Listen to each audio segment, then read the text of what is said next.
The city of Chicago was cloaked in a biting cold, the kind that made even the toughest souls shiver. Streetlights cast a dim yellow glow on the icy sidewalks, and the wind howled through the tall buildings like a relentless predator. 16-year-old Ethan trudged home through the frosty streets, his thin, worn jacket barely enough to shield him from the unforgiving chill. Each gust of wind bit into his skin, but he was used to it. Life had never been easy for him or his mother, Jessica. Jessica worked tirelessly at a diner, juggling shifts to keep their modest apartment. Ethan did what he could to help, picking up odd jobs after school. That evening, he had just finished raking leaves in a neighbor's yard, earning a few precious dollars to contribute toward rent. His hands were raw from the cold, but he pushed forward, his mind occupied by thoughts of homework and his mother's tired smile. The streets were eerily quiet, save for the crunch of his shoes on the icy pavement. As he turned a corner, his stomach growled, reminding him he hadn't eaten since lunch. He tightened his jacket around himself, a feeble attempt to ward off the freezing air, and quickened his pace. Home wasn't far, but the journey seemed endless in the biting cold. As Ethan passed a dimly lit alley, something caught his eye.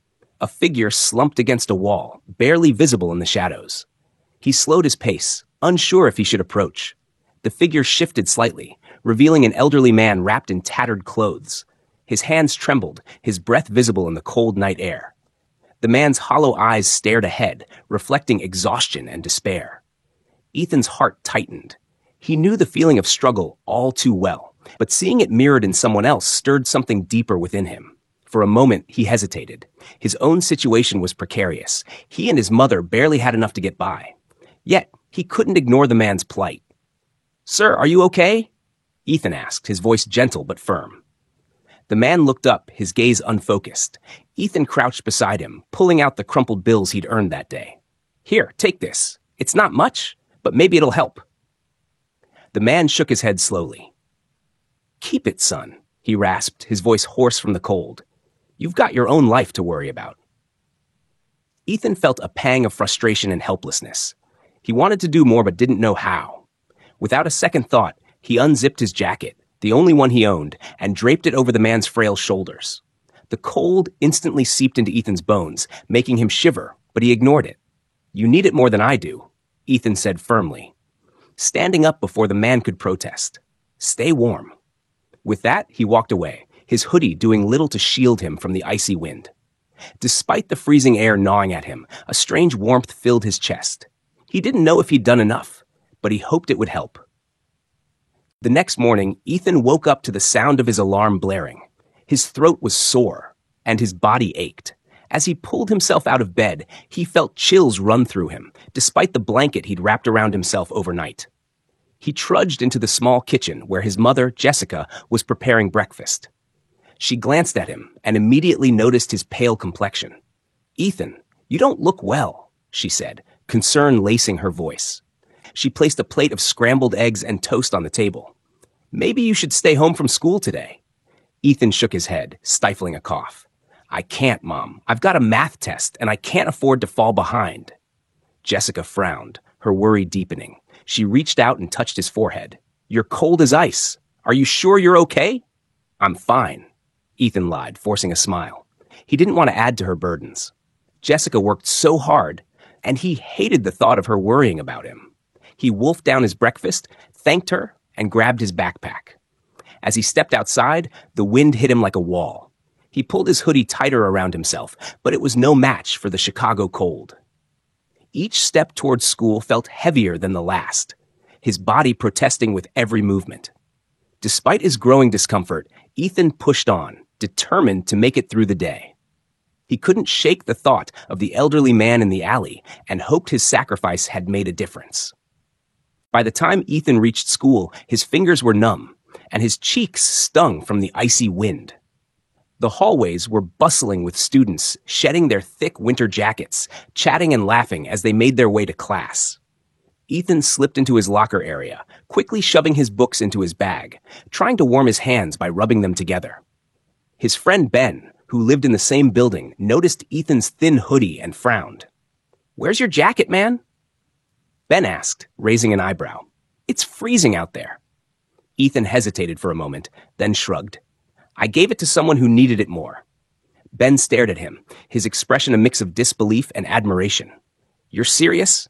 Ethan, that was your only jacket. What are you going to do in this weather? Ethan forced a small laugh. I'll survive. It's just a jacket. As the day went on, the cold seemed to cling to him, even inside the relatively warm school building. His body ached, his throat burned, and focusing on his classes became a monumental task. During math, he found himself zoning out, staring blankly at the equations on the board. His teacher called on him, and he fumbled through an answer, his usually sharp mind dulled by the exhaustion creeping in. Doubts began to creep in as well. Had he done the right thing? The elderly man needed the jacket, but now Ethan was struggling to get through the day. Would the man even use it, or had it been a futile gesture? By lunchtime, he could barely eat, his appetite diminished by the nagging questions in his mind. Ben joined him at their usual table, placing a carton of milk and a sandwich in front of Ethan. You need to eat, man. You look terrible. Ethan managed a weak smile, but couldn't shake the doubts gnawing at him. Kindness was supposed to feel good, wasn't it? Why did he feel so conflicted?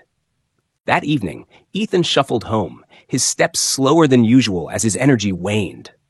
The chill in the air seemed sharper than it had been that morning, slicing through his hoodie like it wasn't even there.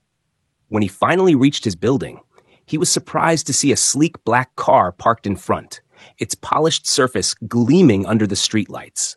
He paused, wondering who it belonged to. No one in his building could afford something so luxurious. As he approached, a tall man in a tailored suit stepped out of the car. He looked out of place in the worn-down neighborhood, his polished shoes clicking against the cracked pavement. The man's face broke into a warm smile as he spotted Ethan. Are you Ethan? He asked, his voice smooth and friendly. Ethan hesitated, glancing around. Yeah, that's me. The man extended a box wrapped in elegant paper. This is for you. Someone wanted you to have it as a thank you for your kindness. Confused, Ethan accepted the box. Who sent it? The man simply smiled and tipped his hat. Let's just say it's from someone whose life you touched. Take care, Ethan. With that, he got back into the car and drove away, leaving Ethan standing on the sidewalk, the box clutched tightly in his hands. Curiosity burned in him as he climbed the stairs to his apartment.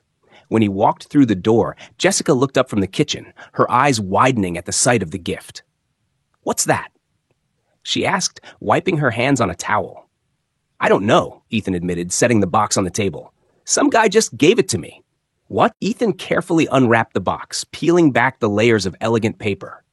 Inside was a winter coat, thick, luxurious, and brand new.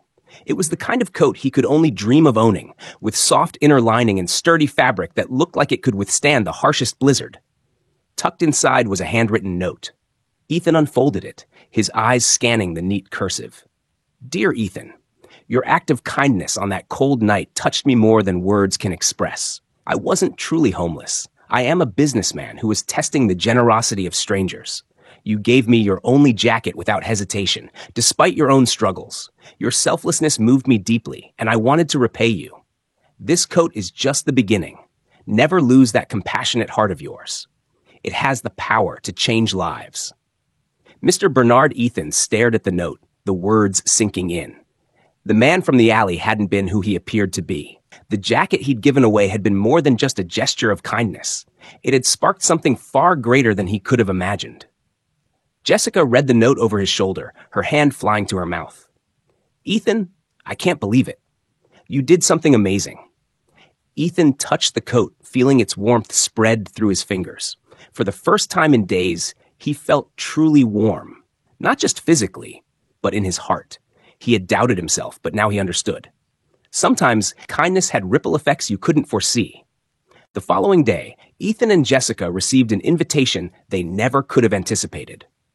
A letter arrived in an embossed envelope, its contents written in the same neat cursive as the note from Mr. Bernard.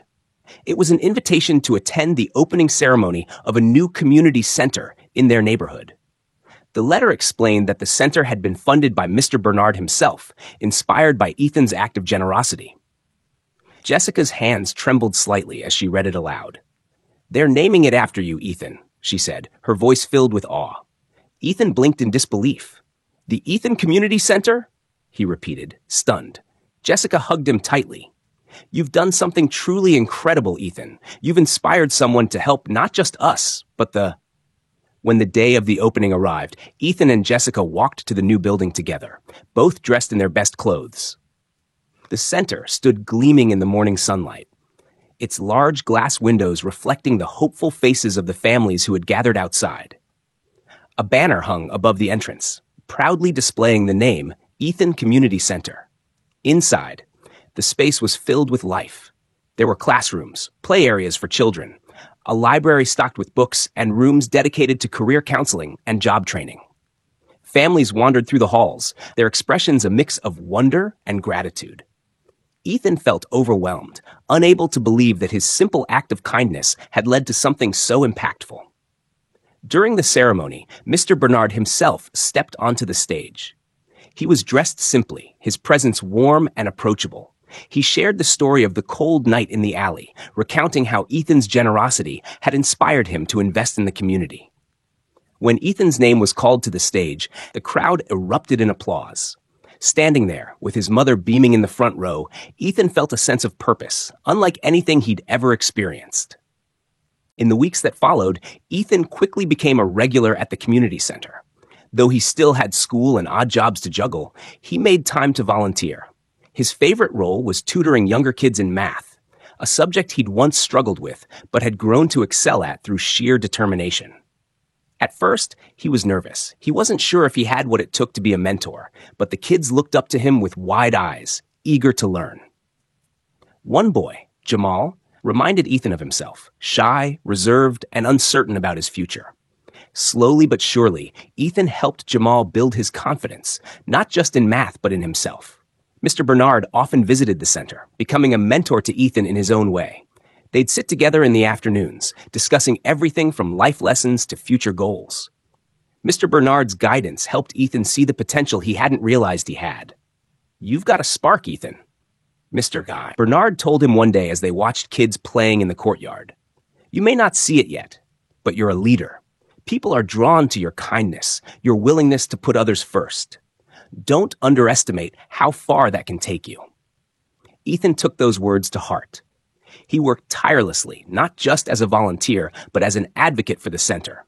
He shared his story with others, encouraging them to get involved. Every time he saw a family finding help or a child laughing in the playroom, he felt that spark Mr. Bernard had spoken of grow stronger. Ethan's story began to spread throughout the neighborhood and beyond.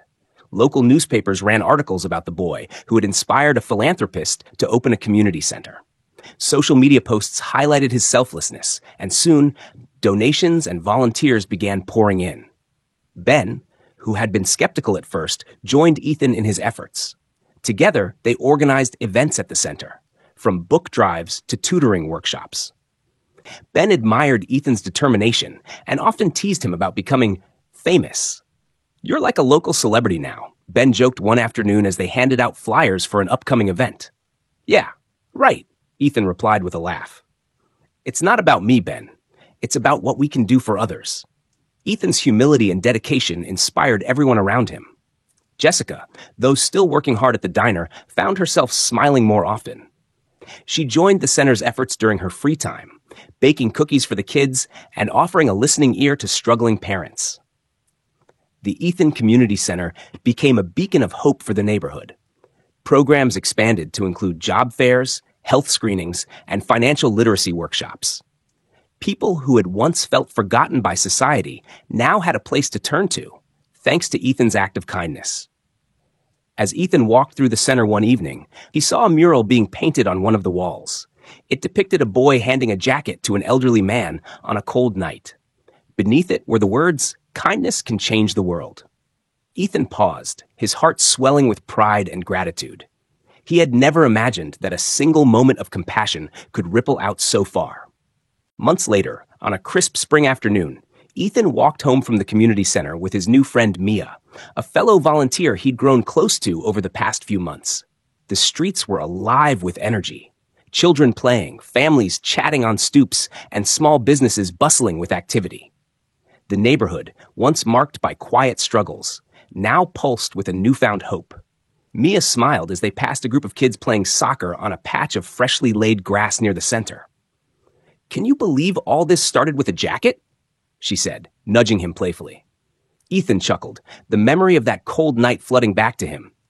"I still can't wrap my head around it," he admitted. "It was such a small thing, something anyone could have done." "But not everyone would have," Mia pointed out, her tone gentle. "That's what makes it special, Ethan. You didn't hesitate, even when you had so little yourself. That's what people see in you. A willingness to give, even when it's hard." Ethan looked down at the sleek winter coat he now wore, the one gifted by Mr. Bernard. It had kept him warm through the toughest winter of his life, but it also symbolized so much more than comfort. It represented a chain reaction of kindness, one that had transformed not just his life, but the lives of so many others. As they approached his apartment building, Ethan spotted Mr. Bernard standing near the entrance, chatting with his mother. The older man waved them over, his face lighting up when he saw Ethan. "Perfect timing," Mr. Bernard said as Ethan and Mia reached him. "I was just telling your mother about a new idea I've been working on, and I think you'd be the perfect person to help lead it." Ethan raised an eyebrow. "Another idea? The center's already doing so much. What else could you have in mind?" Mr. Bernard smiled knowingly, expanding the message. "You see, the Ethan Community Center isn't just about this neighborhood anymore. People from other parts of the city are taking notice, asking how they can start something similar in their own communities. I'd like you to help inspire them, share your story, and show them what's possible when we come together to help each other." Ethan felt a mix of surprise and excitement. The idea of sharing his story beyond the neighborhood was daunting, but he couldn't deny the potential impact. If his small act of kindness could inspire a ripple effect here, what could it do elsewhere? He looked at his mother, who gave him an encouraging nod, and then at Mia, who grinned in support. "I'd be honored," Ethan said, his voice steady. As the sun dipped below the skyline, casting the city in a warm golden glow, Ethan reflected on how much had changed. The community center stood as a testament to the power of compassion, and his own life had been transformed by the opportunities and relationships it had brought him. But what mattered most to Ethan was the lesson he'd learned through it all. Even the smallest act of kindness could grow into something extraordinary. It wasn't about being a hero or making grand gestures. It was about seeing others, truly seeing them, and choosing to help in whatever way you could. Walking back inside with Mia and Mr. Bernard, Ethan felt ready for whatever challenges lay ahead. He had found not only a purpose, but also a sense of belonging and a community that believed in him. The future no longer felt like something to fear. It was a blank canvas, waiting for him to paint it with hope, courage, and kindness. And as he closed the door behind him, the words painted on the mural at the center echoed in his mind. "Kindness can change the world." Ethan smiled, knowing it already had. Ethan's journey began with a single act of kindness, a selfless decision to give, even when he had little to offer. That simple moment, born out of compassion, became the spark that transformed not just his life, but the lives of countless others. Through his struggles, Ethan learned that true strength lies in empathy, that even the smallest gestures can create ripples far beyond what we can see. His story reminded everyone that change doesn't always come from grand gestures or extraordinary circumstances. Sometimes it starts with a single choice to care. The Ethan Community Center stood as a lasting legacy of that cold Chicago night, a place where hope, opportunity, and connection flourished. It was a testament to the power of humanity at its best, a beacon reminding all who entered that kindness has the power to heal, inspire, and unite. As Ethan continued his journey, he carried this lesson with him. The world is full of challenges, but it is also full of possibilities.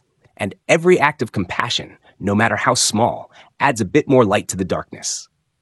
In the end, Ethan's story wasn't just about one boy changing the world. It was about how the world changes when we all choose to care for one another. His life became proof that kindness, when shared, has no limits, and that within every one of us lies the power to make a difference. Thank you so much for taking the time to listen to Ethan's story. We hope it touched your heart and reminded you of the incredible power of kindness and compassion. Every act of generosity, no matter how small, can create ripples that inspire change and make the world a better place. If you enjoyed this story, don't forget to like this video and subscribe to our channel for more inspiring content. Your support helps us continue sharing meaningful stories that uplift and connect us all. And remember, you have the power to make a difference too, one kind act at a time. Thanks for watching, and we'll see you in the next video.